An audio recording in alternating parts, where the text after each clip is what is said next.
기도하겠습니다. 은혜가 많으신 존귀하신 주님, 하나님의 백성들이 주님의 말씀을 듣고 하나님께 믿음으로 반응하고 헌신하기 위하여 귀한 부흥의 시간을 내어 모였습니다. 하나님께서 주인이 되어주시고 말씀하여 주시며 영광을 거두어 주시옵소서. 주님 앞에 나올 때에 주님의 귀한 성도들 감사의 마음과 기도 제목의 마음을 담아 주님 앞에 예물을 드립니다. 흠향하여 주시옵시고 주님의 영광과 주의 복음 사역을 위하여 값지게 사용되도록 인도하시며 우리 성도들의 마음의 소원을 이루어 주시옵소서. 예수 그리스도의 존귀하신 이름으로 기도드리옵나이다. 아멘. 할렐루야. 우리 옆에 계신 성도들과 함께 한번 인사 나누고 말씀 듣도록 하겠습니다. 이렇게 인사할까요? 하나님의 지혜를 얻읍시다. 이렇게. 네, 감사합니다. 저희는 오늘 잠언 9장과 31장의 말씀을 읽었습니다. 그래서 여호와 경외의 세계관이라는 타이틀을 가지고 오늘 그리고 내일 새벽까지 두 번에 걸쳐서 말씀을 좀 드리고 싶습니다. 우리는 하나님 나라의 백성으로 예수 믿는 사람으로 살아가고 있습니다. 하나님께서 우리에게 주신 성경 말씀을 보면은요, 크게 두 부분으로 나눌 수 있을 것 같아요. 첫 번째는 예수님을 믿고 구원받는 것은 무엇인가? 그러니까 어떻게 해야 구원받을 수 있는가? 어떻게 해야 주님의 백성이 될 수 있는가 하는 것을 쭉 설명을 해 주십니다. 정말 중요하고 가장 중요하지요. 그런데 성경에는 또한 예수님을 믿고 난 이후에, 그러니까 구원받은 이후에 어떻게 살아야 하는지에 대한 말씀도 또한 동일하게 나오고 있습니다. 그래서 구약 성경 말씀 중에 하나님은 세 권의 책을 지혜서다 이렇게 이름을 붙이셔가지고 우리들에게 선물로 허락을 해주셨습니다. 자, 무슨 서라고요? 네, 지혜서라고 부릅니다. 그래서 세 권인데요. 욥기, 잠언, 전도서. 자, 어디라고요? 욥기, 잠언, 전도서라는 세 권을 지혜서라는 책으로 우리에게 주셨습니다. 예, 처음부터 이렇게 말씀드리니까 학교에서 온 것이 맞구나 이렇게 생각이 들어요. 이것을 어찌할꼬 이렇게 하시는데요. 뒤로 갈수록 좀 재밌어져요. 그러니까 걱정 안 하셔도 됩니다. 하나님 말씀이 뭐가 재밌을까? 재밌어요. 그렇죠? 하나님 말씀은 달고 오묘하고 신기하고요. 그리고 은혜가 되고 도전이 됩니다. 자, 그래서요, 이 세 권을 잠언, 전도서, 욥기 순서대로 말하자면 욥기, 잠언, 전도서 이렇게 되겠죠. 자, 무슨 서라고 부른다고요? 지혜서라고 부릅니다. 자, 오늘부터 내일까지 제가 이 지혜 얘기를 좀 많이 할 건데요. 한번 미리 좀 여쭤보고 시작을 해야 될 것 같습니다. 왜냐하면 교회마다 많이 계세요. 우리 이 여자분들 중, 여성 성도들 분들 중에, 청년들 중에 이름이 지혜이신 분 혹시 막 웃으시는 거 보니까 계실 수도 있는데요. 그렇죠? 교회마다 계세요. 그래서 무슨 지혜 집사님 뭐 이렇게 계시고요. 지혜야 그러면 대여섯 명씩 뒤돌아보기도 하고 아마 여기도 계실지 모르겠습니다. 제가 오늘 내일 계속해서 지혜를 부르짖을 겁니다. 놀라지 마시고요. 날 부르는구나. 주님이 우리 모두를 부르시는 거죠. 그래서 지혜 얘기를 쭉 할 건데요. 자, 그런데 생각해 보면 이 욥기, 잠언, 전도서 세 권이 왜 지혜서라고 불리우는 걸까요? 이 세 권에 무슨 말이 많이 나와요? 지혜라는 말이 많이 그러니까 키워드, 핵심 단어인 거지요. 그런데 곰곰이 생각해 보면요, 이 잠언, 욥기, 전도서는 세 권의 성격이나 내용은 서로 많이 다릅니다. 그렇잖아요? 잠언, 오늘 쭉 얘기하겠지만 잠언은 일상생활에 관한 이야기들을 많이 우리에게 알려주세요. 그러니까 말은 어떻게 해야 된다, 돈은 어떻게 벌고 써야 된다, 인간관계는 어떻게 해라, 이런 여러 가지 일상생활 이야기들을 해주세요. 전도서는 좀 다릅니다. 내일 새벽에 전도서 할 건데요. 전도서 내용이 뭐죠? 헛되고 헛되니 모든 것이 헛되다. 그래서 여기가 교회 맞나? 이런 생각이 들게 하는 책이 아니요, 헛되지 않습니다. 그런 말이 아니고요. 진짜 깊은 하나님의 뜻이 그 말 안에 숨어 있지요. 내용이 달라요. 자, 욥기는 어떤 책입니까? 믿음이 좋았던 하나님께 헌신했던 욥이 원치 않는 고난을 당해서 질문하며 주님 앞에 연단을 받아 나가는 과정 아닙니까? 그러니까 이 세 권의 책이 서로 많이 달라요. 그런데 지혜라는 말이 많이 나온다고 해서 이름을 뭐라고 붙였어요? 지혜서, 이렇게 이름을 붙였죠. 그래서 저는 이 세 권을 이렇게 설명을 드리면 좀 더 명확하게 이해가 되리라 여겨집니다. 자, 지혜라는 말이 많이 나오지만요, 더 정확하게 얘기해 보자면 이 세 권에 동시에 등장하는 한 가지 핵심 주제가 있습니다. 뭘까요? 설교 제목에 다 있어요. 뭐죠? 여호와 경외. 그렇죠? 하나님을 두려워하는 신앙의 태도를 말하는 거죠. 오늘 우리가 9장 10절, 31장 30절 두 구절을 읽었는데요. 잠언 전체에서 가장 중요한 구절 두 개만 뽑으세요. 그러면 이 두 구절을 뽑아야 될 것 같습니다. 내일 하게 될 전도서에도요, 맨 마지막에 가서 보면 일의 결국을 다 들었으니 하나님을 경외하라 라는 명령이 나오고요. 또 욥기도 이렇게 펼쳐보면 욥이 하나님을 경외하고 악에서 떠난 사람이었다, 이렇게 말씀을 해주시죠. 그러니까 하나님을 두려워하는 이 여호와 경외의 사상은 예수 믿는 사람이 예수님 믿은 다음에 어떻게 살아갈 것인지 우리의 삶의 방향과 내용을 위해서 주신 아주 중요한 기독교의 사상이다, 이렇게 말씀드릴 수 있을 것 같아요. 재밌어진다고 했는데 아직 기별이 없어요. 그렇죠? 네, 조금만 기다리시면 괜찮습니다. 무슨 사상이, 밥 먹고 나서 힘든데 무슨 사상이냐 이러실 수 있는데, 좀 쉬운 말로 바꿔보겠습니다. 자, 사상을 세 글자로 바꾸면 설교 제목이 있어요. 뭐죠? 세계관입니다. 그건 또 뭐냐? 더 어렵다 하실 수 있어요. 그렇죠? 자, 좀 더 쉬운 말로 바꾸겠습니다. 세계관은 뭐냐 하면 안경이에요. 안경. 그렇죠? 어떤 안경을 쓰면 잘 보이고요, 어떤 안경을 쓰면 잘 안 보입니다. 안경이라고 다 똑같은 안경이 아니죠. 그렇죠? 좋은 안경, 깨끗한 안경, 정확한 안경을 써야 잘 보이고 잘 살아갈 수 있는 거 아니겠습니까? 세계관이란 그런 겁니다. 하나님께서 우리에게 주신 신앙의 안경이어서요, 이 혼탁한 세상, 복잡한 세상 속에서 어떻게 하나님의 백성으로서 똑바로, 온전히, 바르게 살아갈 수 있을지 우리 주변에 일어나는 일들을 해석하고 판단하고 선택할 수 있게 하는 인식의 기준이 된다는 거예요.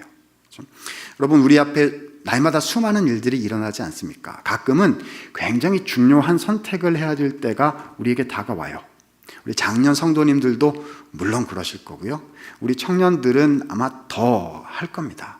인생의 수많은 선택이 이렇게 내 앞에 다가올 텐데요, 어떤 기준과 원리를 가지고 선택을 하면서 살아오셨습니까?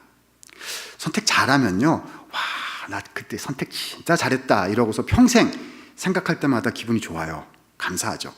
그런데 어떤 때는요, 아니, 내가 그때 그 선택을 해가지고 내 인생이 이렇게 된 거다, 이렇게 생각을 하면 그렇게 또 마음이 아플 수가 없어요.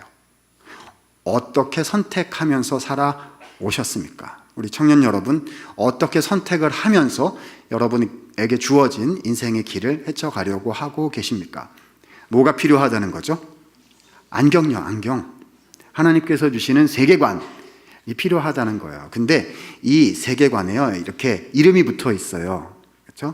안경에도 이렇게 상표가 붙어 있듯이 하나님이 주시는 우리의 세계관, 인생의 렌즈에도 타이틀이 하나 붙어 있는데 그게 뭐라는 거죠? 여호와 경외요. 하나님을 경외하는 세계관을 가져야 된다라는 말씀인 거죠. 자, 그러면 하나님을 경외하는 여호와 경외의 세계관이란 무엇입니까? 자, 이 이야기를 오늘 하나, 내일 또 하나 이렇게 해서 잠언과 전도서에 걸쳐서 두 가지를 좀 말씀을 드려 보려고 하는 것입니다. 자, 뭐 할 건지 좀 이해가 되시죠? 역시 학교에서 온 것이 틀림없어요. 무슨 강의 계획서를 발표하고 있는 듯한 느낌이 막 뒤로 갈수록 나아진다고 세 번째 얘기하는데 빨리 해야 될 것 같습니다. 자, 잠언은요, 전체가 31장으로 구성이 되어 있습니다. 혹시 알고 계세요? 좀 유명해요. 그렇죠? 하루에 한 장씩 잠언을 읽으면 한 달에 한 번씩 읽을 수 있어서 많은 분들께서 그렇게 잠언을 사랑해주고 계십니다. 여러분, 제가 이렇게 설교하고 이렇게 말씀 증거할 때 학교에서 왔다고 할까봐 PPT를 잘 안 쓰거든요. 작년에 청년들도 만났었는데 그때 칠판을 썼지 PPT 쓰면 강의 느낌이 확 나와가지고요. 그런데 오늘만큼은 PPT를 쓰도록 하겠습니다. 그렇죠? 자, 준비를 했는데요. 첫 화면을 한번 좀 보여주시면 좋겠습니다. 네, 그냥 쭉 띄워주세요. 세 개 다. 예, 한 번 더. 네, 감사합니다. 자, 전체가 몇 장이라고요? 31장인데요. 우리 하나님 말씀은 참 오묘해요. 서론, 본론, 결론으로 딱 나눠집니다. 그래서 1장부터 9장이 서론이고 10장부터 29장이 본론이고 30장부터 31장이 결론입니다. 우리가 몇 장 말씀을 본문으로 읽었죠? 9장 10절요. 그리고 31장 30절이요. 어디 읽은 거죠? 서론의 맨 끝, 결론의 맨 끝. 그러니까 서론의 결론부와 결론의 결론부를 읽은 것, 제일 중요한 곳 두 군데를 읽은 거거든요. 자, 저는 그래서 본론이 어떤 내용을 갖고 있는지 간단히 말씀드리고, 그 다음에 중요한 서론, 그리고 오늘 제가 마지막에 말씀드리려는 이제 결론 부분, 서론과 결론을 중심으로 해서 좀 말씀을 드릴 겁니다. 그러면 잠언이 말씀하는 하나님의 세계관이란 무엇인가 하는 것이 우리에게 이렇게 한 토막 이렇게 하나님의 메시지로 남게 될 것이라 생각이 됩니다. 다음 거 한번 보여주시면 좋겠습니다. 그냥 쭉 보여주세요. 세 가지. 네. 자, 잠언 10장부터 29장이 본론인데요. 자, 맨 위에 뭐라고 써 있습니까? 개별 잠언 모음집이라고 써 있습니다. 개별 잠언이란 말이 어려워요. 그렇죠? 학교에서 쓰는 말이 어렵습니다. 여러분 속담 아세요? 속담, 격언. 그렇죠? 한 줄짜리 말로 돼 있는데 뭔가 통찰력을 제공하는 그런 말들이 뭐라고 부릅니까? 속담집. 그렇죠? 한국 속담에 제일 유명한 거 뭐 있죠? 백지장도 맞들면 낫다. 발 없는 말이 천리 간다. 이런 걸 뭐라고 불러요? 속담 이렇게 불러요. 그러니까 안 길어요. 짧은데 굉장히 많은 통찰, 지혜를 제공하는 것을 속담이라고 하지요. 그래서 10장부터 29장은 한 줄짜리, 한 절 분량으로 되어 있는 잠언으로 가득가득 차 있습니다. 그런데 대개는 이 말씀들이 뭐에 대한 거냐면 위에 다 PPT에 다 있습니다. 여러분 저는 학교에서 나왔다 자꾸 부담돼가지고 PPT 보여드리니까 시험 안 봐요. 제가 학교에서는 막 시험도 보고 네가 그래서 되겠냐 막 이렇게는 하는데요. 여기서는 시험 안 보니까 은혜롭게 마칠 겁니다. 그렇죠? 자, 일상생활에 대한 말씀들인데요. 언어 생활은 어떻게 해야 될까?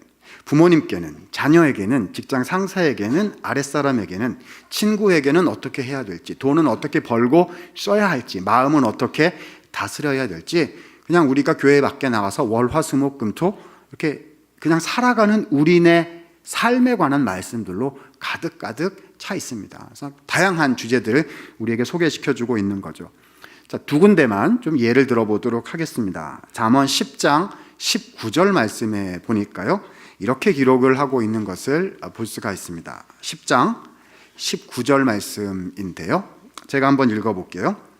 말이 많으면 허물을 면하기 어려우나 그 입술을 제어하는 자는 지혜가 있느니라. 이렇게 말씀했습니다. 자, 뭐에 관한 예인 거죠? 언어 생활을, 말을, 우리의 입술을 어떻게 관리해야 되는지에 대한 예라고 말할 수 있겠습니다. 자, 두 번째 20장 10절 말씀입니다. 자, 20장 10절 한번 찾아서 같이 읽어보도록 하실까요? 잠언 20장 10절입니다. 한번 읽을까요? 시작.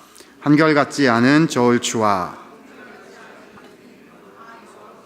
미워 하시느니라. 자, 저울추가 같아야 된다. 이게 무슨 말이죠? 뭐에 대한 거죠?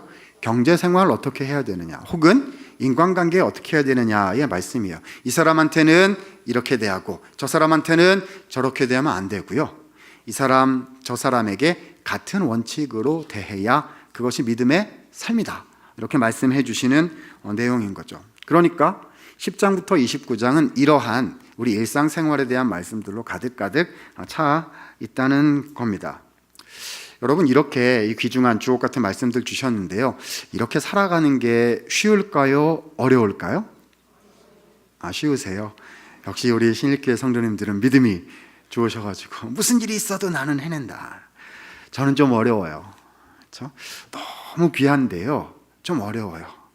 차라리 예수님 믿는 것으로만 구원받는 줄 믿습니다. 이건 좀 더 쉬운 것 같아요. 그냥 고백하면 되거든요. 그런데 월화수목금토 현장에 가서 살려고 하면요, 이렇게 하는 게 맞을지, 이렇게까지 하는 게 맞을지, 그렇죠? 여러 가지 많은 고민들과 선택의 이슈들이 막 실제로 일어나게 되거든요. 어떻게 해야 될까요? 어떻게 해야 될까요? 그래서 우리 하나님께서는 1장부터 9장의 서론 말씀을 먼저 제시해 주고 계십니다. 자, 1장부터 9장에 대한 PPT 한번 보도록 하겠습니다. 쭉 보여주시겠어요? 자, 10장부터 29장은요, 아니 1장부터 9장은요, 서론은 10장 이후의 일상생활 본론, 그렇죠? 개별자문, 모음집에 관한 준비 단계다, 이렇게 말씀드릴 수 있을 거예요. 말이 어렵군요. 역시 여러분, 직장에 처음 들어가게 되면 뭐 하지요? 신입사원 교육받습니다. 그렇죠? 아무리 회계학을 전공하고 공인회계사 자격증이 있다 손 치더라도요, 어서 오세요 그리고 회계 업무에 바로 투입시키지 않아요. 뭐부터 하죠? 교육부터 받아요. 교육 안 받으면 어떻게 되죠? 사고 날 거거든요. 그렇죠? 군대 가면 뭐부터 합니까? 신병 교육 때부터 가요. 뭐 배우죠?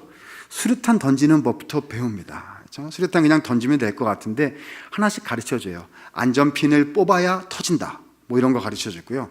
안전핀을 뽑았으면 저쪽으로 던져라, 발로 던지면 네가 죽는다, 뭐 이런 거 막 가르쳐줘요. 아주 기본적인 내용 같지만은요, 너무나 중요한 내용들이 이제 거기서 교육이 되는 거죠. 마찬가지입니다. 1장부터 9장은요 10장 이후의 주옥 같은 말씀들이 우리에게 어떻게 실천될 수 있을 것인지를 설명하기 위한, 뭐라고 해야 될까요? 매뉴얼이요. 매뉴얼, 사용 설명서입니다. 여러분, 선풍기 하나를 이렇게 구입을 해도요, 설명서를 읽어보면 이렇게 쓰세요 한 다음에요, 애기들이 선풍기에 손가락 집어넣으면 큰일 납니다. 그래서 빨간색으로 X 뭐 이렇게 해놓지 않습니까? 그렇죠? 이렇게 사용하면 유익이 될 것이지만 저렇게 사용하면 큰일이 납니다. 위험합니다. 이런 내용들 필요하잖아요. 그래서 1장부터 9장은 우리에게 본론을 위한 준비 단계로서 말씀해주고 계시다는 겁니다. 좀 전에 그 PPT 좀 계속 띄워주시면 좋겠어요. 자, 그런데 이 1장부터 9장의 내용을 좀 이렇게 추려보도록 하겠습니다. 한 문장으로 좀 요약을 해볼게요. 자, 중간에 제가 서머리 요약을 해놨습니다. 자, 두 번째 줄 같이 한번 읽어보도록 하실까요? 읽습니다. 시작. 반드시 지혜를 얻으라. 뭘 얻으라고요? 지혜를 얻으라. 자, 우리 옆에 계신 분에게 한번 다시 인사합니다. 반드시 지혜를 얻읍시다. 네, 앞뒤로도 한번 하겠습니다. 반드시 지혜를 얻읍시다. 예, 그대로 하면 두시면 좋겠습니다. 뭘 얻으라고요? 지혜를 얻으라고 하십니다. 이것이 1장부터 9장의 내용인데요.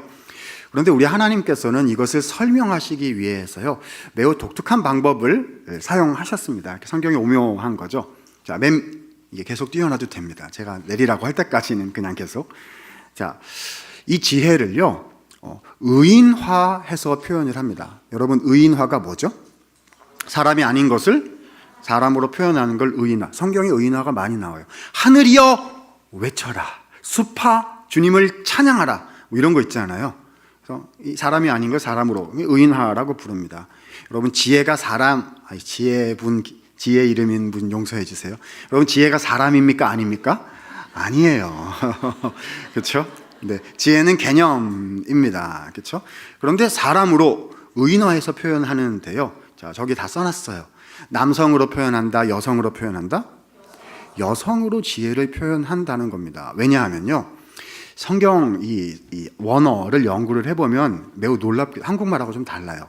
명사에 남성 명사가 있고 여성 명사가 있는데 우리말에는 그런 거 없잖아요. 근데 이 성경 언어에는 놀랍게도 여성 명사가 있습니다. 그래서 딱 그 명사를 얘기한 다음에 그 다음에 그걸 대명사로 받을 때는 그거, 우리말에는 다 그거 이렇게 받잖아요. 근데 그렇게 받으면 안 되고 뭘로 받아야 돼요? 여성 대명사로 받아야 돼요. 쉽게 말해서 이렇게 해놓고 뭘로 받아야 되죠? 그 여자, 그 녀, 이렇게 받아야 돼요.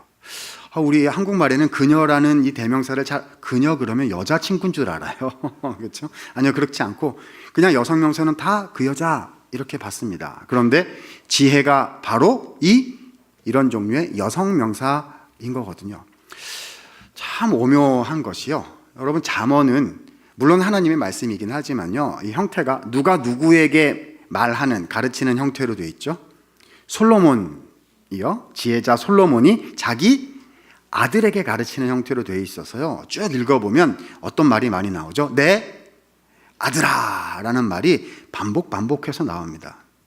그러니까 서머리를 다시 하자면 내 아들아 지혜를 얻어라, 이것이 1장부터 9장의 요약, 서머리 스테이트먼트가 되는 거죠. 자, 그러면 참 재미있어요. 아버지가 남자죠, 아들에게 남자죠, 그렇죠? 누구를 얻어라? 어떤 여자를 얻어라, 이렇게 얘기하는 그림으로 살살살살 이야기가 전개되기 시작한다는 겁니다. 자, 잠언 한 구절 더 보면서 말씀을 드려볼게요. 이런 현상이 어디에 나타나느냐, 잠언 4장 7절과 8절 말씀에 너무 잘 나타나고 있습니다. 자, 제가 화면에 나오네요. 자, 4장 7절부터 8절 말씀인데요, 한국말 번역이 보이고 있는데 제가 성경 원어의 뉘앙스를 살려서, 그러니까 여성형 뉘앙스를 좀 살려서 얘기를 해볼게요. 한번 생각해 보시기 바랍니다. 아들아, 지혜가 제일이니 지혜를 얻어라. 이게 7절이에요. 자, 두 번째 줄 8절에 가면 자, 이렇게 되는 겁니다. 아들아, 그 여자를 높여라. 여기서 그 여자가 누구죠? 지혜요, 그렇죠? 그리하면 그 여자가 너를 높이 들리라. 자, 핵심 갑니다. 만일 아들아, 네가 그 여자를 품으면 그 여자가 너를 영화롭게 하리라. 여기서 품는다는 말이 나오는데요, 이게 가슴에 실제로 껴안는다, 이렇게 품에 안는다라는 동사예요. 자, 우리 부모님들 많이 계신데, 우리 아버지, 어머니들 많이 계시는데요, 한번 생각해 보도록 하겠습니다. 아버지께서 아들, 그것도 이렇게 권위가 있는 왕인 솔로몬이요, 자기 아들에게 아들아, 어떤 여자를 네 품에 품도록 하여라, 이런 말씀을 주셨다면, 이런 명령을 했다면요, 이것이 어떤 여인과의 영속적인 관계를 얘기하는 걸까요? 아니면 단회적인 관계를 말하는 걸까요? 전자예요, 후자예요? 당연히 전자겠지요. 말이 어려우세요? 그렇죠? 단회적인 관계는 뭐죠? 오늘은 이 여인을 품에 안고 내일은 저 여인을 품에 안고 평생도록 많은 여인을 품에 안도록 하여라, 이런 말일까요? 아니겠지요. 영속적인 관계를 뜻하는 걸 겁니다. 자, 말이 어려운가요? 남녀 간의 영속적인 관계 두 글자로 뭐죠? 결혼이요, 결혼. 자, 솔로몬이 아들한테 한 명령은 뭐죠? 아들아, 지혜와 무엇하라? 아들아, 지혜와 결혼하라! 라고 지금 솔로몬은 명령하고 있는 겁니다. 네, 이 옆에 계신 분들하고 또 인사하시라고 하고 싶은데 오해하실까 봐요. 그렇죠? 지혜와 결혼하라 그러면 오해하실까 봐요. 여러분, 제가 어떤 청년부에 가서 이 잠언 특강을 하러 갔거든요. 다 갔는데요, 처음에 분위기가 별로 안 좋아요. 학교에서 왔다 그러니까 재미없을 거다 이렇게 생각하고요, 무슨 여호와 경외의 세계관이다 그러니까 낙담하기 시작을 하고요, 서론, 본론, 결론이다 이렇게 하니까 막 자야겠다 이렇게 생각을 하다가요, 그렇죠? 어떤 청년 남자가 저 뒤에 있어가지고요, 하나도 관심 없이 막 이러고 있다가요, 제가 갑자기 외치기 시작했습니다. 딱 여기 와서 외치는 거죠. 뭐라고 외쳤을까요? 지혜와 결혼하시오 그랬더니 글쎄 이 친구가 막 졸다가 벌떡 눈을 떠가지고요, 아멘을 외쳐대기를 시작하는데요, 여러분, 아멘에 두 종류가 있어요. 아멘, 이런 아멘이 있고요, 그거보다 좀 더 센 진짜 아멘은 뭐죠? 속에서 터져 나오는 아멘이 있어요. 어떤 아멘이죠? 아멘, 이거요. 그렇죠? 그래가지고 아멘, 아멘 이러더라고요. 저 친구가 갑자기 말씀 안 듣다가 갑자기 왜 저럴까? 제가 혼자 생각을 해봤는데요, 제 추측인데요, 아마 이러지 않았을까 싶어요. 평소에 사모하던 자매 이름이 지혜인 거죠. 그래서 저 재미없는 강사가 와서 막 얘기하다가, 그래도 강사고 그래도 목회자잖아요, 하나님 말씀인데, 그래서 지혜와 결혼하라 그러니까 주여 응답해 주시는군요, 감사합니다 이러고 예배 끝나면 지혜자매한테 가서 말했을지도 몰라요. 주님이 말씀하셨습니다. 뭐 이랬을지도 모르겠어요. 그렇죠? 네, 제가 학교에서 이 설교 한번 했는데요. 끝나고 어떤 전도사님이 저한테 오셔서 제가 내일 결혼하는데요. 와이프들 자매 이름이 지혜입니다. 이러더라고요. 네, 여러분 이 말씀이요. 지혜라는 이름의 여성과 결혼하라는 얘기일까요? 그러면 이미 결혼하신 우리 남자분들은 어떻게 해요? 우리 와이프 아내 이름을 지혜로 다 바꿔요? 그래야 되나요? 아니 그러면 우리 여성분들은 어떻게 해요? 남자 중에 지혜라는 이름은 잘 없는데 어떡하죠? 아닙니다. 이것은 결혼하지 않은 남자를 향해서 지혜라는 이름의 여자랑 결혼하라는 얘기가 아니고요. 비유입니다. 비유. 그렇죠? 남녀노소 결혼한 사람이나 아직 안 한 사람이나 누구나 모든 성도들이 지혜와 마치 결혼한 것처럼, 그렇죠? 지혜의 손을 꼭 붙잡고 평생 같이 가야 된다고요. 그렇죠? 하나님이 주시는 지혜와 상의하면서 지혜의 인도함을 받으면서 정말 지혜와 함께 살아가는 평생의 삶을 살아가야 된다는 그런 말씀일 거예요. 그래서 지혜랑 뭐 하라고요? 결혼하라라고 말씀해 주시는 거죠. 자, 설명 다 했으니까 한번 하겠습니다. 인사해야죠. 지혜와 결혼하세요. 이렇게 인사하겠습니다. 네, 감사합니다. 네, 우리 청년들이 너무 좋아하는데요. 왜 좋아하는지는 알 수가 없습니다. 그렇죠? 그러면 이 지혜와 결혼하려면 어떻게 해야 될까요? 자, 잠언 9장 10절 말씀, 우리가 읽었던 첫 번째 핵심 말씀이 거기에 대한 답을 알려주십니다. 자, 9장 10절 말씀 같이 한번 읽어보도록 하겠습니다. 자, 9장 10절입니다. 읽습니다. 시작. 여호와를 경외하는 것이 지혜의 근본이요 거룩하신 자를 아는 것이 명철이니라. 자, 앞에 부분만 생각합니다. 여호와를 경외하는 것이 지혜의 근본이다 하셨습니다. 자, 그 다음 PPT 쭉 보여주시면 되겠습니다. 자, 이 근본이라는 단어는요, 성경의 원래 뜻을 찾자면 출발점, 시작점, 첫걸음이란 뜻을 가지고 있습니다. 영어 성경 찾아보시면요, 비기닝으로 대부분 번역되어 있는 걸 보실 수 있을 거예요. 자, 그러니까 좀 더 쉽게 풀어서 말씀을 드리면 지혜를 찾는 첫 번째 발걸음은 뭐다? 하나님을 경외하는 신앙이다. 이런 말인 거죠. 그러니까 지혜를 어떻게 하면 찾을 수 있는지, 어떻게 해야 지혜랑 결혼할 수 있는지에 대한 설명해 주시는 말씀인 거예요. 자, 좀 더 구체적으로 풀면 이렇게 되겠죠. 지혜 자체를 먼저 찾으려고 하지 말고 뭐부터 하려고 하라? 하나님을 두려워하는 것부터 먼저 하려고 해야 된다는 거예요. 여러분 생각해 보면 금방 아실 겁니다. 여러분 세상이 말하는 지혜가 뭐죠? 세상이 말하는 지혜는요, 이렇게 머리가 빨리 돌아가는 거를 지혜라고 말해요. 그렇죠? A, B, C, D 내 앞에 4개가 왔어요. 그러면 싹 빨리 먼저 계산해 가지고요, 제일 좋은 거 내 거 하고, 그렇죠? 좀 안 좋은 거 다 남 주고, 그러면서도 내가 되게 좋은 사람인 척하고, 이렇게 하는 걸 뭐라고 불러요? 지혜라고 교회 밖에 나가면 불러요. 그렇죠? 근데 그렇게 하려고 열심히 노력해 봐도요, 그게 잘 되시던가요? A, B, C, D가 4개 있는데요, 그 중에 A가 나한테 제일 좋을 것 같아서 선택을 했는데요, 이걸 해보고 나니까 좀 있다 보니까 그게 아닌 거라. 그렇죠? 이것만 하면, 내가 어떻게든 이것만 가지면 그냥 행복해지고 다 잘 될 줄 알았는데, 아니 알고 보니까 그게 아닌 거예요. 좀 어떻게 알죠? 어떻게 판단하죠? 여러분 세상은요, 그렇죠? 하나님을 대적하는 사단과, 그렇죠? 세상의 세력들은요, 그러니까 사탄이 우리한테 와가지고요, 하나님이 우리에게 주시기를 원하는 것 말고 다른 거를 자꾸 우리 앞에 이렇게 놔요. 그리고서 어떤 때는 신앙의 이름, 거기다가 뭐 비전이라는 이름, 뭐 그럴듯한 거 뭐 이렇게 막 이렇게 놓고서요, 헷갈리게 막 만들어요. 그래서 이게 분별이 잘 안 된단 말입니다.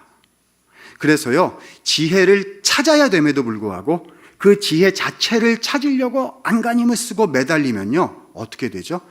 넘어지기 쉬워요. 그렇죠? 어떻게 해야 된다는 거죠? 그래서 지혜 자체를 찾으려고 하지 말고 뭐부터 하려고 하라?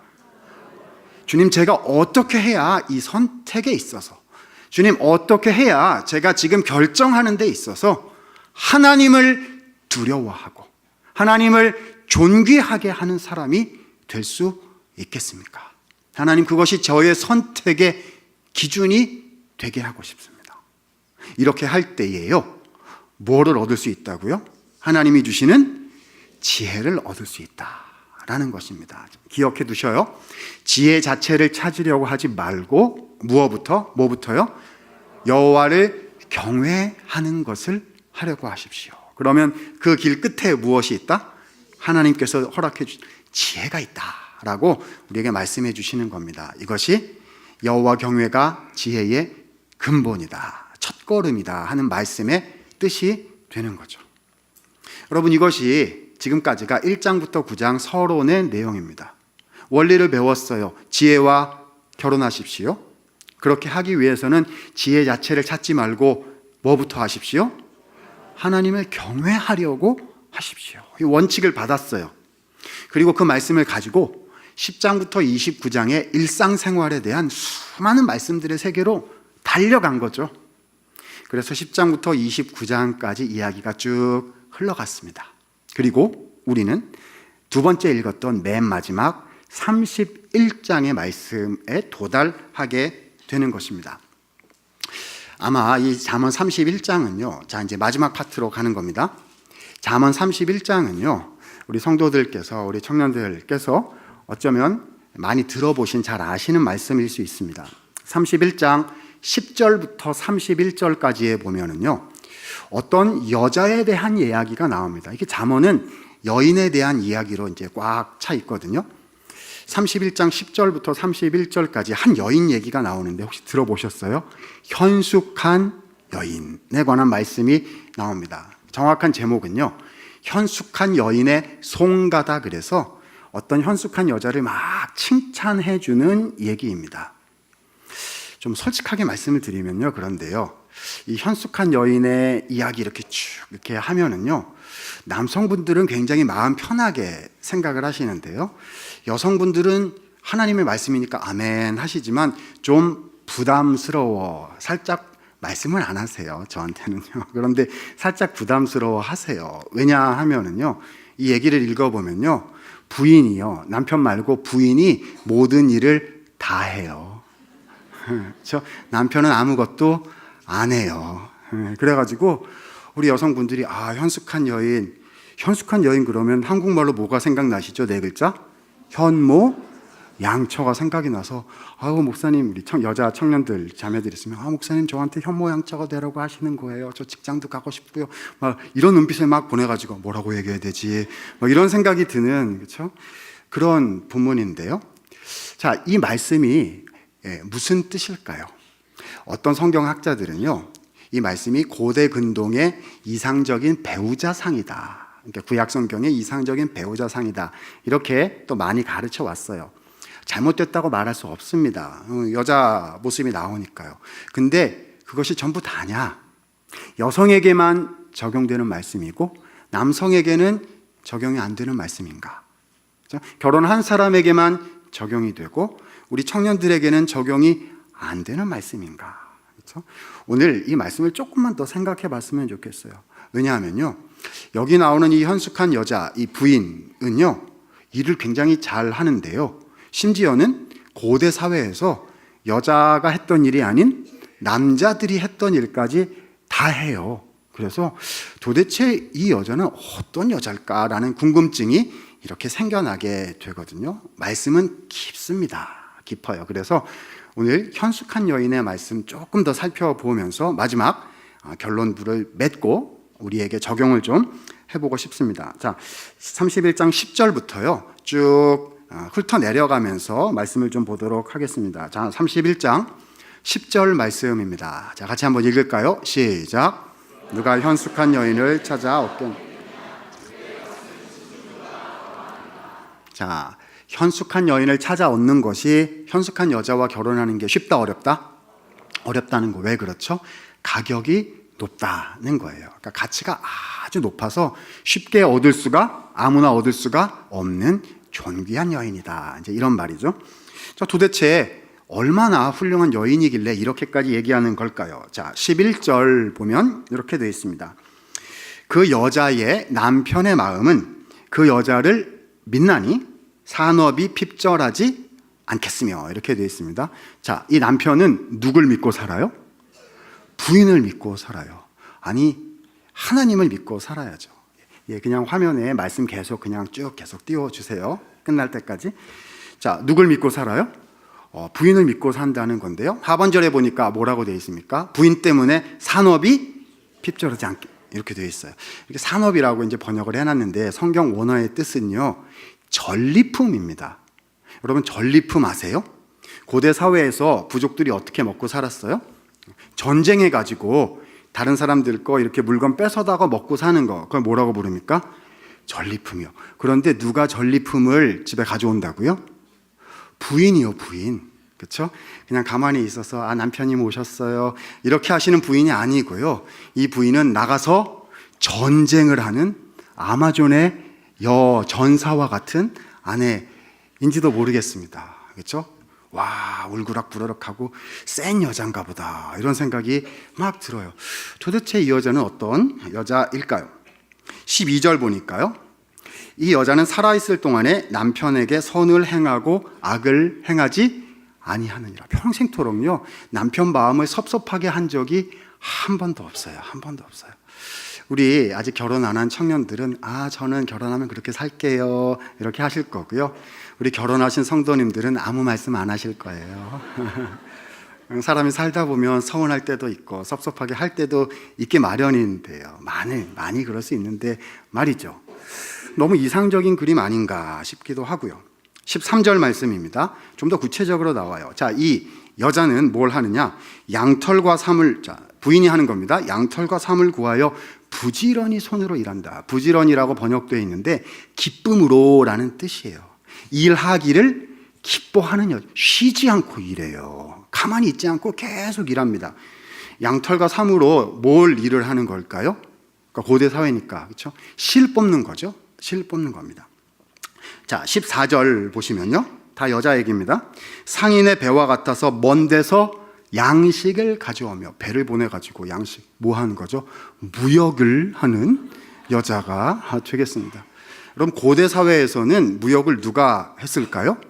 남자가 했을 거예요. 아니, 무슨 이 여자가, 이 여인이요, 자기가 무슨 스바의 여왕도 아니고 말이죠.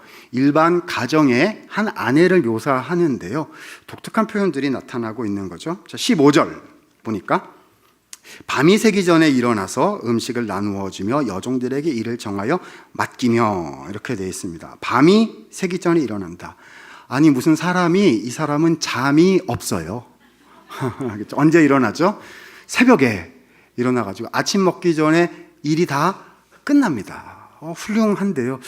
우리 여성분들은 부담돼요, 이러실 수도 있을 것 같아요. 16절 보니까, 자, 그럼 낮에는 뭐 하느냐? 밭을 살펴보고 사며 포도원을 일구며. 밭을 살펴보고 부동산 거래를 하는 큰 손 여인이신가 봐요. 그렇죠? 여러분, 성경에 보면 토지 거래는 남자의 이름으로 하도록 되어, 예외적인 경우가 아니면요, 그렇죠? 도대체 이 여인은 누구일까요? 자, 18절, 두 절 내려가서 18절입니다. 장사가 잘 되는 줄 깨닫고 밤에 등불을 끄지 않는다. 아침에도 잠을 자지 않았는데 밤에도 잠을 자지 않습니다. 일이 끝나면 쉴 줄을 몰라요. 뭘 하느냐? 19절 보니까 손으로 손뭉치를 들고 손가락으로 가락을 잡는다. 뭐 하는 거죠? 아침에 실 뽑았으니까 밤에 천 짜야죠. 그렇죠? 마무리가 돼야 잠을 잘 수 있는 거 아닙니까? 20절, 곤고한 자에게 손을 펴며 궁핍한 자를 위하여 손을 내밀며, 자기 것만 챙기지 않고요, 다른 사람들을 위해서 베풀 줄도 아는 그런 여인입니다. 22절 보실까요? 자기를 위하여 아름다운 이불을 지으며 세마포와 자색 옷을 입으며 자기 자신을 꾸미고 치장할 줄도 압니다. 그러니까 남편 돌보고 밭간일하고 밭 개간하고 뭐 무역하고 이러다가 바빠서 관리가 안 돼요, 이런 게 아니고요, 관리를 너무 잘하는 여인인 거죠. 우리 여자 성도님들 많이 계신데요, 우리 여자 청년들 많이 계신데요, 이 정도는 가뿐히 하실 수 있으시죠? 그렇죠? 목사님 너무한 거 아니에요, 이번 강사는 이상해요. 그렇죠? 제가 여자라도요, 요 중에서 몇 개 좀 빼주면 할 것 같은데 너무 많은 거 아니에요. 너무 완벽합니다. 그래서요. 자, 그 다음에 그러면 남편은 뭐 하느냐? 남편님께서 딱 한 번 나오시는데요. 일은 안 해요. 앉아 있습니다. 23절 보시면 남편 나왔습니다. 남편께서는 그 땅의 장로들과 함께 성문에 앉아서 사람들의 인정을 받는다. 칭찬받는다는 거. 무슨 칭찬 받았을까? 제가 상상을 좀 무슨 칭찬 받았을까요? 아마 이랬을 것 같아요. 자네는 평생에 진짜 잘한 거 한 가지 있는데 뭐 잘한 거죠? 그 여자랑 결혼한 게 진짜 잘한 거야. 뭐 이런 칭찬을 받았다. 뭐 이런 얘기겠지요. 아닙니다. 여러분, 이 사람이 일 안 한 게 아니고요. 아주 중요한 일 한 거예요. 성경에서 성문에 앉아서 뭐 하냐면 행정회의를 하는 거예요. 그 성의 가장 중요한 최고 결정기구. 그러니까 요즘 말로 얘기하면 뭐인 거죠? 장관, 뭐 이런 거예요. 그렇죠? 그러니까 지금 이 부인이요. 그렇죠? 뭐 이것저것 다 해가지고 바깥일 다 해가지고 남편을 뭘 만들었어요? 장관을 만들어. 내각에 입성을 시킨 여자예요. 와, 이러니까 우리 남자들은 이런 부인을 주시옵소서 막 이렇게 기도하기도 하는데요. 그래서 이 남편과 그리고 아이들이, 자녀들이 자기 아내와 엄마를 칭찬한다라고 말씀은 기록하고 있습니다. 자, 어디 보시냐 하면 28절, 29절에 이렇게 기록하셨습니다. 자녀들은 일어나 어머니께 감사하고 남편은 아내를 칭찬하기를, 덕행이는 여자가 많지만은 어머니는, 아내는, 당신은 모든 여자보다 훨씬 더 뛰어나다라고 칭찬했더라라는 말씀이지요. 사랑하는 성도 여러분, 여기에 나오는 현숙한 여인은 누굴까요? 물론 이상적인 배우자 상이다라고 말하고 여자에게도 적용하고 또 우리 남편에게도 적용하고 남녀노소 우리 모두에게 적용해도 좋을 것입니다. 그런데 조금 더 들어가서 생각을 해보지요. 결혼을 했네요. 결혼을 했어요. 1장부터 9장에서 누구랑 결혼하라고 했죠? 지혜랑. 그때는 청년이었어요. 아직 어떤 여인이랑 결혼할지, 아직 어떤 세계관이랑 결혼할지 선택을 안 한 상태였는데 그때 주님 말씀하셨어요. 지혜와 결혼해야 된다고요. 그렇죠? 그리고 지금은 끝에 와서 보니까 중년 아저씨가 됐어요. 그렇죠? 자녀들이 일어나서 어머니 칭찬할 정도면은요, 최소 중년이고 아니면 노년기에 접어드는 모습일 수도 있는 거죠. 그렇죠? 그래서 어떤 성경학자들은요, 여기에 나오는 이 현숙한 여인이 누구다? 지혜다. 이 여자가 바로 지혜다라고 설명하기도 합니다. 그런데요, 저는 조금 더 세밀하게 생각하는 그런 견해를 가지고 있습니다. 그럼 제가 설교할 때 이런 식으로 얘기 안 해요. 견해 이런 말 자꾸 쓰면 설교가 어려운데요. 근데 말씀을 드려볼게요. 자, 31장 30절 우리가 읽었던 두 번째 본문 말씀입니다. 여기에 아주 중요한 결론부 메시지가 이렇게 나타나고 있습니다. 자, 같이 한번 읽도록 하겠습니다. 읽습니다. 시작. 고운 것도 거짓되고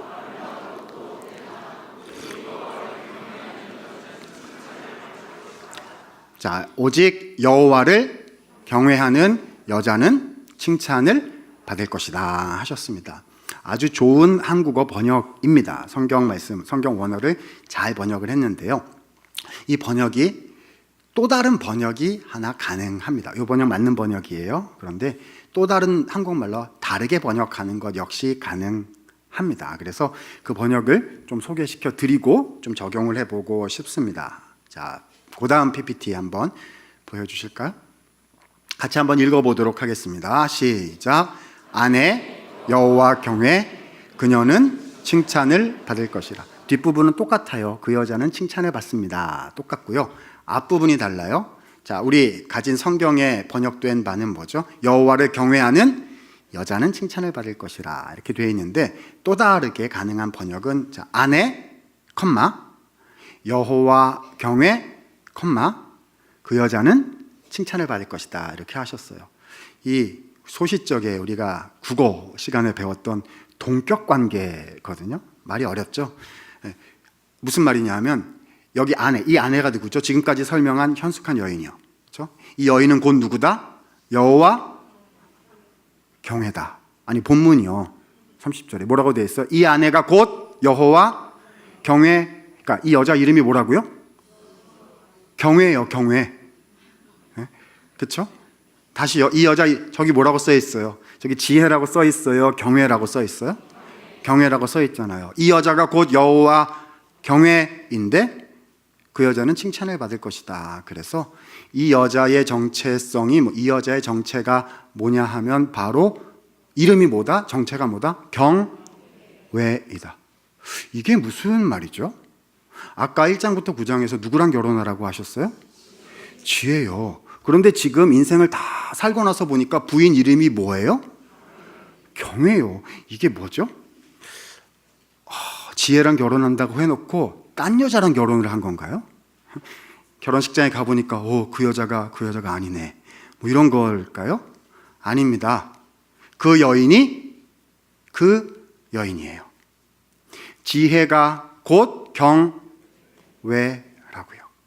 그 다음 PPT 쭉 띄워주시 마지막 PPT인데요. 오늘 본문의 현숙한 여인은 누구냐 하면 여호와 경외입니다. 이 경외라는 말도 여성 명사여서요. 자연스럽게 여성으로 의인화될 수 있는 거거든요. 다시 쉽게 말씀을 드리면요. 이 대박 인생 난 이 남자는 누구랑 결혼을 했다고요? 여호와를 경외하는 신앙과 결혼을 했다고요. 아니 아까는 지혜랑 결혼하라고 하셨는데 왜 경외랑 결혼한 걸로 나오는 거죠? 아까 말씀을 드렸어요. 지혜의 출발점은 여호와 경외다. 지혜와 결혼하고 싶다면 지혜 자체를 먼저 찾으려고 하지 말고 뭐부터 하라는 거죠? 하나님을 경외하는 그 일을 하려고 하십시오. 그러면 지혜를 얻게 될 것입니다. 라고 말씀하셨기 때문에요. 그러니까 이 남자는 여호와를 경외하는 신앙과 결혼을 하여 뭘 얻은 거죠? 지혜와 결혼하는 결과를 얻게 된 겁니다. 그래서요, 지혜랑 결혼하기 위해서 경외랑 결혼을 했고, 그래서 지혜랑 결혼을 한 거지요. 그리고 그 부인의 손을 잡고요, 탁 잡고 10장부터 29장의 말씀의 세계, 일상생활의 말씀의 세계를 이렇게 헤쳐온 거예요. 여러분 인생 살아보셔서 잘 아시지 않습니까? 그렇죠? 그냥 교회 믿음 생활 하기로 결단하는 것은 단순해요. 그런데 일상생활의 일들은 복잡합니다. 그렇죠? 말은 내일 가서 어떻게 해야 될까? 내일 나에게 주어진 이 길을 어떻게 선택을 해야 할까? 많은 선택이 우리 앞에 있거든요. 우리가 믿음으로 기도하고 선택을 하는데 실제로 그것이 좋은 결과가 바로 올지 1년 후에 올지 평생을 기다려야 할지 그게 맞는 것일지는 살아봐야 아는 거 아니겠습니까? 그렇죠? 앞에 A, B, C, D가 막 있어요. 뭘 해야 될까? 그렇죠? 계산은 할 줄 알아야겠죠. 이게 100을 주는지 80을 주는지 60을 주는지 40을 주는지는 알아야겠죠. 그거 못하면 바보예요. 그렇죠? 할 줄 알아야겠죠. 그러나 거기서 끝낸다면 그것은 세상의 세계관과 렌즈고요. 우리는 그렇게 할 수가 없지요. 누구한테 물어봐야죠? 부인한테 물어봐야죠. 부인이 누구예요? 여호와를 경외하는 신앙이요. 나에게 이런 것들이 있는데 어떻게 하면 좋겠소? 내가 어떻게 해야 하나님을 두려워하는 사람으로 내 인생에서 살아갈 수 있겠습니까? 어떤 것을 선택을 해야 살아계신 하나님을 존귀하게 하기 위한 선택이 될 수가 있겠습니까? 를 생각해서 선택을 하게 됐다는 거죠. 그렇게 해서 인생을 이렇게 쭉 헤쳐왔어요. 그래서 많은 시간이 흘렀고 그 사람의 마지막 결과가 어떻게 됐는지가 오늘 31장 맨 마지막 말씀에 그림처럼 펼쳐지고 있다는 겁니다. 어떻게 됐죠? 다 잘 됐어요. 그렇죠? 집안도 잘 됐고 자녀도 잘 됐고요. 그렇죠? 원하는 것을 얻었고요. 하나님께서 귀중한 복으로 가득가득 채워 주셨다는 거죠. 그런데 이 모든 일을 누가 해낸 거죠? 부인이 다 했어요. 근데 그 부인이 누구라는 거죠? 여호와를 경외하는 신앙이요. 사랑하는 성도 여러분, 잠언 말씀은 마치 우리를 초대하고 계시는 것 같습니다. 여호와를 경외하는 신앙과 결혼하라고 초대하시는 거죠. 그러면 이렇게 복된 인생이 바로 당신의 인생이 될 수 있습니다 라고 초대하고 계신 것 같아요. 좀 쉬운 말로 바꿔볼까요? 여러분, 예수님 믿은 다음에 안경 바꾸셨어요? 안경 바꾸셨어요? 내가 예수를 믿었으니, 내가 예수님의 말씀대로 살기로 했으니 이제부터 결정할 때 내가 원하는 거대로 결정하지 않고, 이게 제일 나한테 많은 걸 주겠구나, 그거 딱 집어가지고 다른 사람 막 이렇게 하고 딱 내가 그렇게 살지 않고, 주님, 제가 어떻게 해야 주님을 위한 삶을 살 수 있겠습니까? 주님, 제가 여기서 어떻게 대답하고 어떻게 결정해야 하나님께서 영광을 받으시고 교회가 주님의 은혜가 깃들게 되고 우리의 가정과 우리의 공동체가 신앙의 길로 달려갈 수 있는 그 선택이 되겠습니까? 기도하고 이 여호와 경외의 렌즈로 살아가리라. 이게 뭐죠? 안경 바꾸는 거예요. 안경 바꾸는 거예요. 혹시라도요, 저는 그런 안경을 써본 적이 없는데요 라고 생각을 하시는 분이 한 분이라도 계시면요, 오늘 돌아가시면서 이 말씀을 마음에 담으실 수 있으면 좋겠어요. 하나님, 제가 앞으로 여호와를 경외하는 사람으로 살기 원합니다. 이렇게 살아가게 될 때 잠언 31장의 이 은혜로운 인생이 저의 인생이 되고 우리 가정의 인생이 되고 우리 교회의 모습이 될 것을 기대하며 살기 원합니다. 이 마음을 품으셨으면 좋겠어요. 우리 청년들 많이 있는데요, 앞으로 수많은 선택들을 하게 될 겁니다. 누구랑 결혼할지 선택을 해야죠. 어떤 직장에 갈지 선택을 해야 되고요. 그리고 그 길에서 여러 가지 수많은 결정들을 해 나가셔야 될 겁니다. 예수님의 길로 가야죠. 예수님이요, 우리에게 지혜가 되시는 분이시거든요. 그렇죠? 예수님은요, 하나님 두려워하는 길로 가셨어요. 세상은 그 길을 십자가의 길이라고 불렀습니다. 그런데 주님은 그 길을 생명의 길이라고 부르셨어요. 그 길을 영광의 길이라고 부르셨죠. 그리고 그 십자가 끝에는 부활과 승천의 영광이 있었고 교회가 살아나고 주님의 사라가 다시 살아나는 영생의 열매가 바로 거기에 있었거든요. 안경 바꾸셨습니까? 바꾸셨어요? 우리 청년들, 하나님께서 우리 청년들에게 주시는 또 귀한 말씀인 것 같아요. 그렇죠?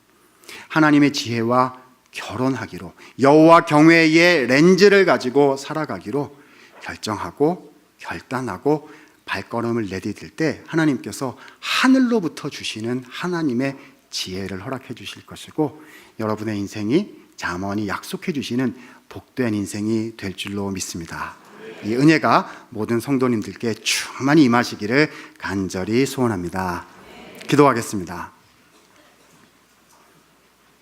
은혜가 많으신 하나님 감사드립니다. 잠언 말씀 통하여 하나님을 두려워하는 신앙의 태도에 관하여 나누었습니다.